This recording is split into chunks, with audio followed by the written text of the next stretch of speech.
Guys, বাসায় অনেক মেহমান আসছে, তাদের জন্য আমি আজকে পোলাও আর মাংস রান্না করব। তাই এখন আমি একটা কড়াই ভিতরে 1 লিটার পরিমাণ তেল দিয়ে দিচ্ছি।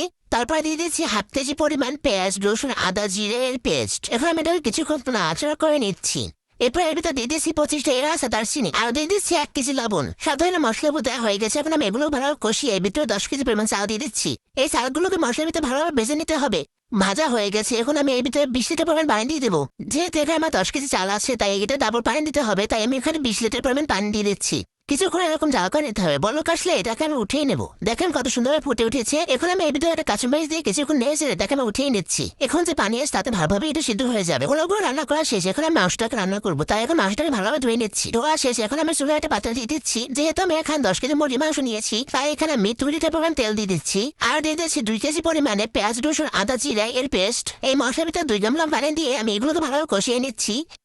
এরপরে আরো দিয়ে দিচ্ছি 40-50-এর মতো এলাচে, দারচিনি। আর দিয়ে দিচ্ছি 2 কেজি মরিচ, 1 কেজি হলুদ আর 1 কেজি লবণ। এবার এগুলোকে ভালো কষিয়ে এর ভিতরে মাংসগুলো দিয়ে দিচ্ছি। এমন ভাবে কষিয়ে নিতে হবে যাতে কোনো পানি না থাকে। কষানো হয়ে গেছে। এখন আমি 2 গামলা পানি দিয়ে এটাকে আরো ভালোভাবে কষিয়ে নিচ্ছি। এখন একটা ঢাকনা দিয়ে দিচ্ছি যেন ভালোভাবে সিদ্ধ হয়ে যায়। পানিটা একেবারে শুকিয়ে গেছে। এখন আমি আর 2 গামলা পানি দিয়ে দিচ্ছি। আবার ঢাকনাটা দিয়ে দিচ্ছি যেন ভালোভাবে সিদ্ধ হয়ে যায়। গাইস, দেখেন আমার মাংস রান্না করা শেষ। এখন আমি পোলাওর জন্য কিছু পেঁয়াজ ভেজে নেব। তাই আমি কড়াইতে 1 কেজি পরিমাণ পেঁয়াজ আর হাফ লিটার তেল দিয়ে দিচ্ছি।